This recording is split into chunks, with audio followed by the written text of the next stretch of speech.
Il est 8h13, merci d'être avec nous Sylvain Maillard. Bonjour. Romain Desarmes. Bonjour, merci d'être avec nous pour cette grande interview sur CNews et sur Europe 1, députés Ensemble pour la République de Paris. On va balayer évidemment toute l'actualité. Je voulais qu'on commence avec cette affiche de la France Insoumise, l'affiche du scandale, où l'on voit une photo de Cyril Hanouna avec des codes visuels identiques à ceux d'une affiche d'un film nazi de 1940. Comment est-ce que vous avez réagi quand vous avez vu ça ? D'abord, je lui apporte tout mon soutien. Je trouve que c'est odieux quand on dénonce l'antisémitisme qui existe au sein de la France insoumise. C'en est un exemple supplémentaire, donc il faut le condamner. Je rappelle que l'antisémitisme en France est un délit, c'est 1 an d'emprisonnement, 45 000 € d'amende, et donc que le procureur se saisisse de cette affiche et de fasse en sorte de punir, en tout cas de sanctionner lourdement ceux qui ont fait ce type d'affichage qui, au fond, ne traduisent que des relents antisémites. Et ceux qui essayent de le nier, je crois, sont en train de nous faire beaucoup de mal à l'Union nationale. Alors justement, Jean-Luc Mélenchon dit attendez, on ne peut pas demander sa religion à tout le monde. Lâchez-nous avec ça. Il dit également voilà, qu'il n'est pas antisémite, que LFI n'est pas antisémite. Comment est-ce que vous jugez sa réaction ? Je l'ai toujours dit, y compris ici sur votre plateau, il y a des relents antisémites dans une partie des membres de la France Insoumise. Est-ce que tous ? Non. Est-ce que Jean-Luc Mélenchon l'est ? En tout cas, il n'a jamais été condamné pour ça. On voit bien qu'il frise sur la limite pour ne pas être condamné. D'ailleurs, ils sont tous relativement bien organisés pour savoir ce qu'il faut faire, ce qu'il ne faut pas faire. Quand j'ai porté la résolution pour qualifier C'est-à-dire, vous pensez qu'ils le sont, mais qu'ils savent parfaitement ce qu'il ne faut pas dire pour ne pas être accusé. Ils veulent parler à une clientèle électorale qu'ils estiment, eux, à des relents antisémites. Quelle clientèle électorale ? Une clientèle électorale, souvent de banlieue, de communautaires, qui pourraient être tentés par une volonté, une aide de ce qu'ils sont parfois antisémites. Moi, ce que j'ai dit quand j'ai porté la résolution en 2019 sur l'antisionisme, en disant, quand vous dites, d'ailleurs on l'a pu l'entendre, sale sioniste de merde, devant les tribunaux, vous n'étiez pas forcément condamné. Nous avons dit que l'antisionisme est une forme d'antisémitisme. Bon, là, j'ai eu des cris d'orfraie, c'est pas possible, on peut pas continuer.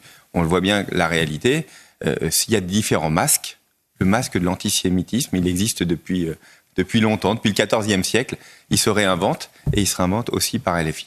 Emmanuel Macron avait commis une erreur en refusant de se rendre à la grande marche contre l'antisémitisme après le 7 octobre. Avec le recul. Ça a été le choix, non pas de dire que la place du président de la République n'était pas forcément dans une manifestation. Je me souviens des discussions que j'ai pu avoir avec lui à ce moment-là. Évidemment, il était solidaire de cette grande marche. On était très heureux. On avait compris qu'il ne voulait froisser personne. Non, c'était pas l'objectif de sa réflexion. C'était, au fond, c'était pas la place du président de la République d'être dans une manifestation. Voilà. Après, on peut en tirer les conséquences. En tout cas, il a été tout à fait solidaire de cette grande manifestation et à nos côtés pour se battre contre l'antisémitisme. Sylvain Maillard, député Ensemble pour la République de Paris, invité de la grande interview CNews Europe 1 sur la Russie et l'Ukraine. Les négociations sont en cours pour obtenir la fin de la guerre en Ukraine. On n'y est pas, mais ça s'active. Emmanuel Macron pointe la menace russe. Qu'est-ce que vous craignez précisément de la part de la Russie ? La Russie a une politique, la Russie de Vladimir Poutine a une politique impérialiste qui cherche en permanence à accroître physiquement son territoire. Depuis que Vladimir Poutine est arrivé, en réalité, quand vous regardez le détail, la Russie a toujours été en guerre. On en a plus ou moins parlé, beaucoup de guerres dans le Caucase, on se rappelle de la Tchétchénie, mais beaucoup d'autres guerres dans la Caucase, en Géorgie, et puis maintenant en Ukraine. Avec 2 phases, 2014, l'envahissement de la Crimée, et puis maintenant cette guerre depuis 3 ans. Donc, ce qu'il faut bien comprendre, c'est que lui se réarme de plus en plus. Il a un objectif à 2030, il va doubler la taille de son armée par rapport à ce qu'il a à l'heure actuelle, en termes de blindés, en termes d'avions.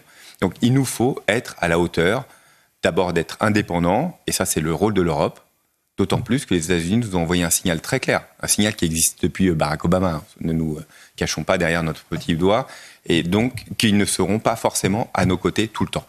Donc, on se réarme. Nous, on l'a déjà commencé en France, en réalité. On a voté déjà 2 lois de programmation. Nous avons augmenté très significativement notre effort de défense depuis un bon nombre d'années. On va continuer. Enfin, l'ancien chef d'état-major des armées, Pierre de Villiers, avait été viré, a démissionné, parce qu'il réclamait plus de budget. Eh ben, le budget, il l'a eu, en réalité. On a voté 2 lois de programmation militaire. J'en suis très, très fier. Je suis moi-même membre de la commission de la défense. Notre budget de la défense a très significativement augmenté. On va arriver à 50 milliards par an. Et j'ai entendu le ministre de la Défense dire probablement nous avons besoin de 90 milliards. Mais nous partons d'un budget qui était presque la moitié de ce que nous avons.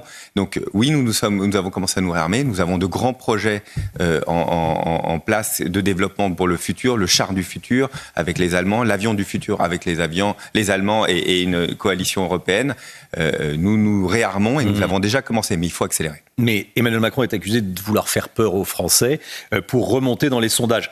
En tout cas, si c'est sa stratégie, elle fonctionne parce que sa cote de popularité remonte. Dans un sondage Elab pour les Échos, il gagne 6 points en un mois. Il en gagne un bénéfice politique.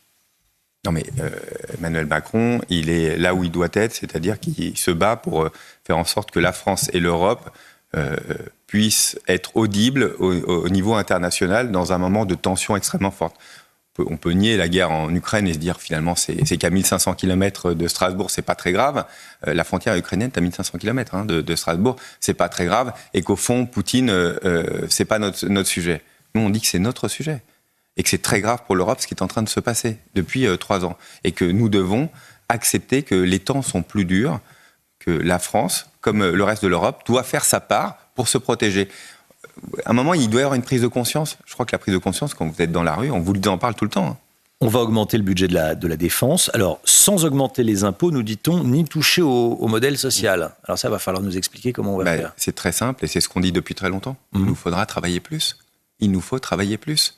Et réduire les dépenses publiques. Il faut faire, bien sûr, c'est ce qui est déjà assez fortement dans le budget qui est passé, que nous avons voté avec grande difficulté. Mais il faudra aller plus loin, ça c'est certain. Mais c'est pas ça l'ordre d'idée, Romain Desarmes. Il nous faut travailler plus pour ceux qui le peuvent. C'est tout simple. Nous sommes dans le monde, nous ne travaillons pas suffisamment par rapport au reste. Je sais que c'est très impopulaire ce que je suis en train de dire, mais c'est la réalité. Nous commençons à travailler en France plus tard que les autres et nous finissons plus tôt que les autres. Et tout au long de la vie, parce que nous avons un chômage un peu plus important, même si c'est bien réduit, nous ne travaillons pas collectivement suffisamment. Il y en a qui ne peuvent pas. Et il faut les protéger. Ça veut dire quoi ? Mais ceux qui le peuvent, il faudra qu'ils travaillent plus. Ça veut dire que des gens pourraient travailler, sont dans l'âge de travailler et ne travaillent pas. Vous voulez remettre des gens au travail. Bien sûr. Et ceux qui sont en poste travailleront plus sur un an, c'est ça ? C'est pas forcément sur l'année. Il faut qu'en tout cas on ait une masse de travail plus importante tout au long de la vie. Oui, mais très concrètement, une fois qu'on a dit ça. Ça dépend de votre situation. Il y en a qui ont des périodes de chômage compliquées. Comment faire pour encore plus les accompagner pour qu'ils reprennent du travail ? Ou bien, par exemple, nous portons la réforme de l'assurance chômage. Nous pensons que l'assurance chômage est encore trop protectrice ou bien n'est pas assez incitative à reprendre du travail. Donc, par exemple, je donne un autre exemple. Les saisonniers en France, un saisonnier ne fait plus 2 saisons. Moi, quand j'étais plus jeune, on faisait 2 saisons. Ils font plus de 2 saisons. Il y a toute une organisation où nous devons collectivement, quand nous le pouvons. Il y en a qui ne peuvent pas. Il faut l'entendre, il faut les accompagner. Mais ceux qui ne peuvent doivent travailler plus. Je sais que c'est très impopulaire de le dire, mais c'est de la réalité du monde du XXIe siècle. Sylvain Maillard, député Ensemble pour la République de Paris, invité de CNews et d'Europe 1. Je voulais vous entendre sur ce qu'a dit la ministre des Sports mercredi au Sénat. Elle a dit que le port du voile islamique dans le sport n'était pas de l'entrisme. Est-ce que vous êtes sur cette ligne ou pas ?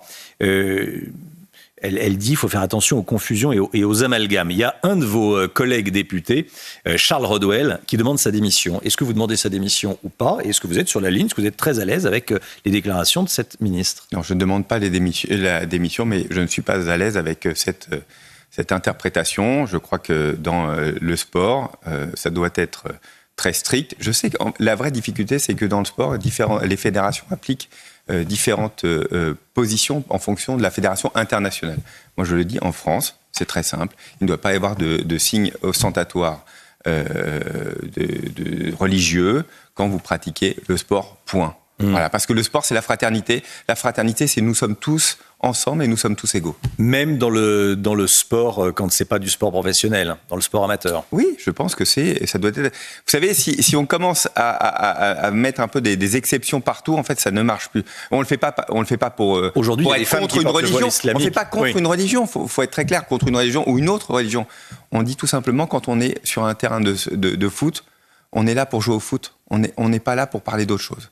Et donc, on se concentre et on s'amuse tous ensemble. On fait équipe tous ensemble. Ça nous fait du bien, à un moment, de faire tous équipe. Voilà. On est tous avec le même maillot de foot. On a tous le même maillot de foot. C'est qu'il y a une raison.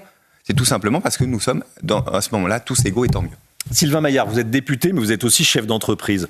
Donald Trump menace d'imposer à la France et à l'Union européenne des droits de douane de 200% sur les champagnes et les vins européens. Donc, la France est très ciblée. On ne peut pas se laisser terrasser par des menaces de cet ordre. C'est ce qu'a dit François Bayrou hier en appelant les Européens à ne pas céder. Mais quel est le véritable levier dont on dispose pour faire face aux géants américains? Pour le moment, c'est tout simplement de rétorquer à chaque fois qu'il y a une augmentation de droits de douane, il faut faire la même de l'autre côté. Je sais que c'est pas une stratégie à long terme, mais en tout cas, dans le bras de fer qui existe, qui est un bras de fer court terme, c'est important de le faire. Je le dis, il y a ça, on a des problèmes aussi je pense au vin et aux spiritueux. Permettez-moi de dire aussi, on a des grosses difficultés avec les Chinois sur le cognac qui taxent le cognac.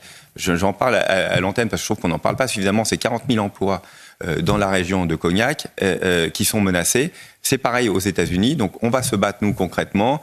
Moi, du côté tout à l'heure, je le redirai à l'ambassadeur, je ferai l'ambassadeur de Chine, lui redire qu'il n'est pas acceptable d'avoir des taxes sur le cognac. Mais pareil pour les Américains, nous ferons la même chose, c'est-à-dire que nous allons négocier pied à pied, pour faire en sorte qu'ils arrêtent ce système de taxes qui, vous savez quoi, les taxes à l'entrée, ça appauvrit tout le monde à la fin. Donc ça fait perdre de l'emploi pour tout le monde, ça appauvrit tout le monde, mais nous ne le serons pas faire en Europe. Hier matin, l'écrivain Alexandre Jardin et Pierre Chasseret de 40 millions d'automobilistes annonçaient sur CNews qu'ils lançaient une grande pétition sur le site de l'Assemblée nationale pour atteindre plus de 100 000 signatures et obtenir qu'une proposition de loi soit examinée à l'Assemblée pour abroger les ZFE, les zones à faible émission. Ces zones où les voitures les plus polluantes, on va dire, sont interdites. Il parle d'une exclusion sociale. Marine Le Pen parlait même, hier matin sur ce plateau, d'apartheid social. Est-ce que vous vous êtes trompé avec les ZFE ? Moi, j'ai écouté Alexandre Jardin, nous nous sommes rencontrés, nous avons parlé, il m'en parle depuis très longtemps. Lui, c'est un mouvement, ce qu'il appelle le mouvement des gueux. Depuis plusieurs semaines. Il dit qu'on veut chasser les pauvres des centres-villes. M'alerte, entre autres moi, mais évidemment d'autres, sur cette vraie difficulté, d'autant plus que moi je suis député de Paris, donc au fond, il part du principe que c'est aussi, surtout à des gens comme moi, qu'il faut alerter. Oui. L'objectif, il ne faut pas empêcher les uns et les autres de pouvoir circuler, d'aller là où ils doivent aller, d'aller chez le médecin quand vous avez besoin de prendre votre voiture, d'aller chez le médecin et de se dire je ne peux pas rentrer dans la ville, voir le médecin alors qu'il n'est plus à côté de chez moi dans mon village et je ne peux pas utiliser ma voiture parce que je n'ai pas les moyens d'avoir une voiture électrique. Je l'entends. Je pense qu'il faut apporter une réponse. C'est pas si simple parce que moi je suis parisien. Vous savez, j'ai pas envie. Moi j'élève mes enfants comme beaucoup de Parisiens. On élève nos enfants qui vont à l'école, qui jouent dans la cour, qui sont dans la rue et on a envie d'avoir un air pur nous aussi. On a envie aussi que on fasse attention aussi nous à nos enfants. Donc il faut trouver un équilibre. Donc les ZFE, vous les abrogez pas. Il faut trouver un équilibre. Moi je suis vraiment pour qu'on puisse accompagner beaucoup plus la transition des mobilités. Regardons ce que nous devons faire. J'entends le cri, il faut y répondre. Entendez aussi ceux qui habitent dans les villes et qui veulent élever leurs enfants et vivre dans un air un peu plus pur. Paris, Lyon, Marseille, les 3 plus grandes villes de France ont un mode de scrutin différent des autres communes. Vous voulez réformer la fameuse loi PLM, Paris, Lyon, Marseille. C'est votre cheval de bataille, ça sera débattu début avril à l'Assemblée nationale. Pourquoi est-ce que c'est essentiel de changer le mode de scrutin dans les grandes villes ? Quel est le problème de votre point de vue ? D'abord, on a un mode de scrutin dans ces 3 villes, c'est 10% des électeurs en France. Un mode de scrutin qui a été inventé par Gaston Defferre en 1982 pour gagner Marseille. Ancien maire de Marseille. Alors qu'il était minoritaire. C'est comme ça que ça s'est passé. En fait, c'est un mode de scrutin qui a divisé profondément dans la gouvernance, quelle que soit la couleur politique, nos 3 villes, avec les mairies qui vous élisent, les mairies d'arrondissement qui vous élisent, et puis les autres qui sont dans l'opposition. Du coup, vous en occupez moins. Les électeurs élisent leur maire d'arrondissement qui ensuite élisent le maire. Exactement. Voilà. Donc vous avez des lignes de fracture au milieu des villes et qui font que le maire en place s'occupe plutôt des siens plutôt que des autres. Et ça gêne, c'est très grave, je trouve, pour la gouvernance de ces 3 villes. Donc nous proposons une chose assez simple, et j'ai porté un texte de loi avec mon collègue David Amiel dessus, en disant, écoutez, c'est très simple, faisons les mêmes élections que partout dans le reste de la France. On garde les mairies d'arrondissement parce que c'est important, ça fait partie de notre patrimoine, avec une urne, et une autre urne pour le maire de Paris, de Lyon et de Marseille. Un Parisien égale une voix, un Lyonnais égale une voix, un Marseillais égale une voix. Et ça veut dire que vous changeriez les règles d'élection à 1 an des municipales ? Oui, on a commencé déjà le débat parlementaire, en fait. Le texte est déposé depuis le mois d'octobre et moi, j'y travaille depuis un peu plus de 2 ans. Nous voulons le faire d'ici au plus tard le mois de juin, que le Conseil constitutionnel se prononce définitivement pour sécuriser tout le monde. Et puis, ça s'appliquera dès l'année prochaine pour les élections dans ces 3 villes. Sylvain Maillard, député Ensemble pour la République de Paris, était l'invité de la grande interview CNews Europe 1. Merci, monsieur le député. Bonne journée. À bientôt. À bientôt.